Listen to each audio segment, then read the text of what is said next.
Baik, alhamdulillahirabbil alamin. Masya Allah, tabarakallah, kita kembali di program Majelis Ilmu Damai Indonesiaku.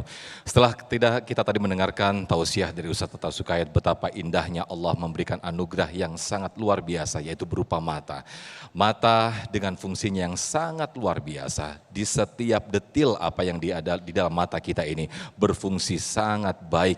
Bahkan bulu mata yang ada di mata kita ini berfungsi untuk melindungi debu. Nah, pertanyaannya, bagaimana kita menggunakan atau memanfaatkan mata kita sesuai dengan perintah Allah. Itulah yang disebut dengan ghaddul basar atau menundukkan pandangan. Selengkapnya akan disampaikan oleh guru kita Ustazah Nabila. Selamat mengikuti. Bismillahirrahmanirrahim. Assalamualaikum warahmatullahi wabarakatuh. Alhamdulillah wassalatu wassalamu ala rasulillah wa la hawla wa la quwwata illa billahil aliyyil azim. Rabbana shrah lana sudurana wa yassir lana umurana wahlul 'uqdatam min lisanina yafqahu qawlana. Allahumma 'allimna ma yanfa'una wa anfa'na bima 'allamtana wa zidna ilma. Al-mukarramun wal muhtaramun, guru-guru kami yang berada di Damai Indonesiaku hari ini, dan juga pemirsa yang di rumah yang dirahmati oleh Allah Subhanahu wa taala, jamaah Masjid Al-Muhajirin yang hadir di sini, Masya Allah. Semoga insya Allah Allah senantiasa memberi kesehatan, panjang umur, diluaskan rezekinya. Amin ya rabbal alamin. Allah Subhanahu wa taala berfirman, ba'da a'udzu billahi minasyaitonir rajim, bismillahirrahmanirrahim.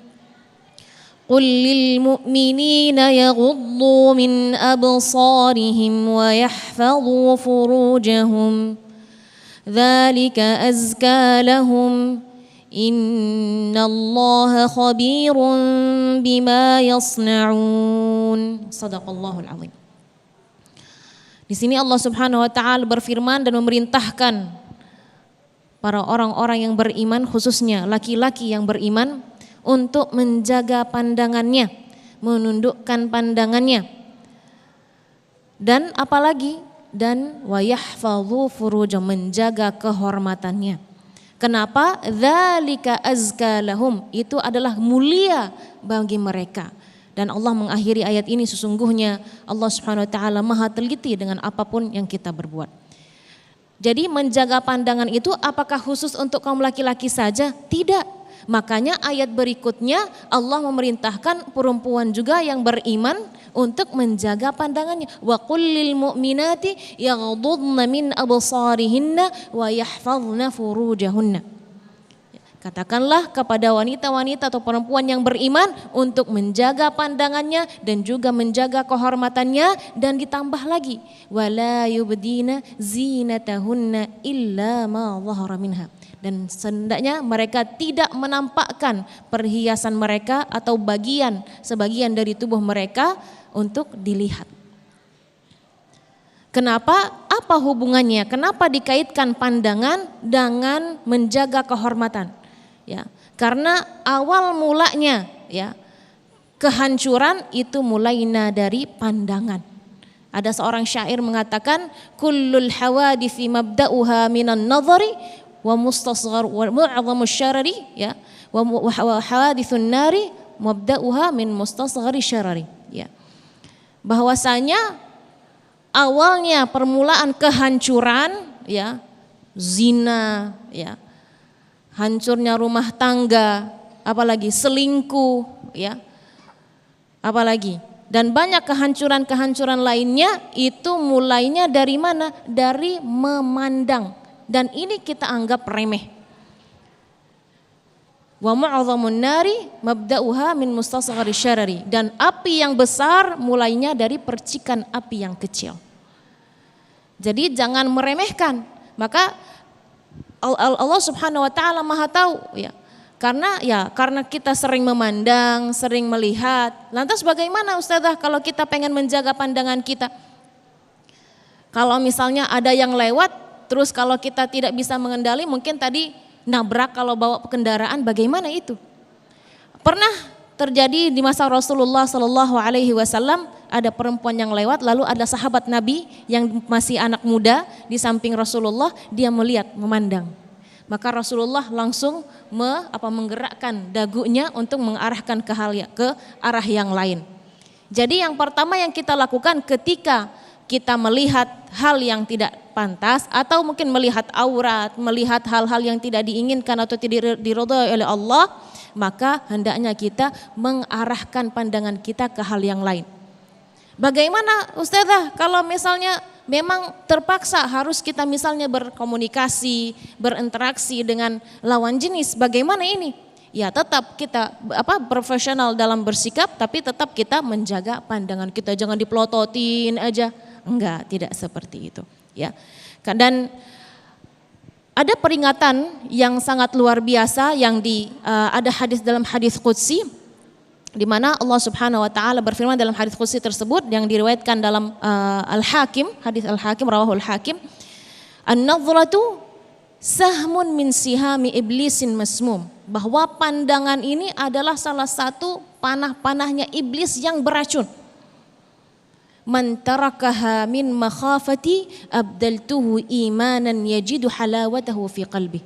Barang siapa yang menjaganya, maksudnya menjaga pandangannya, menundukkan pandangannya, maka Allah akan menggantikannya dengan iman yang dia akan merasakan manisnya dalam hati. Jadi itu manfaatnya luar biasa. Ya, ini ya udah kalau gitu. Kalau kita nggak ngelihat orangnya, nggak apa-apa deh kita lihat di HP. Nah ini kadang-kadang kita nggak ngelihat orangnya secara langsung, tapi HP nih bahaya nih. Ya, scroll ke sini, lewat, ternyata ganteng, lewat lagi, diliatin lagi. Ya, misalnya kalau bapak-bapak lihat, cantik, ternyata dibalikin lagi scrollnya tadi. Ya, enggak, maka itu harus dihati-hati. Makanya an-nadhratu sahmun min siham iblis. Salah satu panah-panahnya iblis adalah pandangan. Maka kita harus menjaganya. Karena apa? Karena hasil dari kita menjaga pandangan adalah insya Allah Allah akan menetapkan iman dalam hati kita, dan insya Allah kita akan merasa nikmatnya iman dalam hati. Ya. Dan itu salah satu manfaatnya. Dan juga ada ulama mengatakan man hafidha basarahu anarallahu basiratahu. Barang siapa yang menjaga pandangannya, maka insya Allah hatinya akan bercahaya. Jadi ketika dia belajar gak merasa berat. Kalau dia melaksanakan ibadah tidak merasa berat, tidak merasa terbebani. Jika dia hendak melaksanakan sholat, dia tidak terfikir dengan macam-macam yang dia melihat. Justru dia akan lebih fokus dalam beribadah. Jadi dan itu manfaatnya luar biasa. Selain kita ditingkatkan keimanannya, juga kita juga fokus dalam beribadah, dan juga itu menjadi amalan untuk menjaga anggota tubuh kita di masa tua nanti. Ada para ulama, Masya Allah, usia mereka 100 tahun bahkan lebih, tapi masih keker, masih sehat seperti anak muda. Ketika bertanya, murid-muridnya bertanya kepada gurunya, wahai guru, kenapa engkau bisa sesehat ini, sedangkan usia engkau sudah terlalu tua ya, gitu ya. Apa jawabnya? A'dha'un hafiznaha fis shighar fa hafizahullahu lana fil kibar. Anggota tubuh yang kami jaga di masa muda, maka Allah menjaga anggota tubuh ini ketika di masa tua. Hadza wallahu taala a'lam wa sallallahu ala sayyidina Muhammad walhamdulillahi rabbil alamin. Baik, terima kasih jazakumullah ahsanul jaza Ustazah Nabila yang telah memberikan muqaddimah atau di subtema kedua ini bagaimana perintah Allah untuk menundukkan pandangan. Karena kalau kita tidak menundukkan pandangan merupakan sebuah panah-panah iblis. Itu tadi yang disampaikan oleh guru-guru kita. Di saat kita terjerumus dalam panah-panah iblis itu, otomatis kemaksiatan-kemaksiatan yang selanjutnya akan terus kita lakukan. Lantas bagaimanakah ketika kita terjerumus atau mata kita merupakan sebagai sumber dosa, azab Allah seperti apakah yang ditimpakan kepada orang-orang yang menggunakan mata ini kepada terjerumus dalam dosa? Sesaat lagi akan disampaikan oleh Kiai Haji Syarif Mat Naji. Tetaplah di Damai Indonesiaku yang dipersembahkan oleh Sarung Wadimor, tentu sarung kita.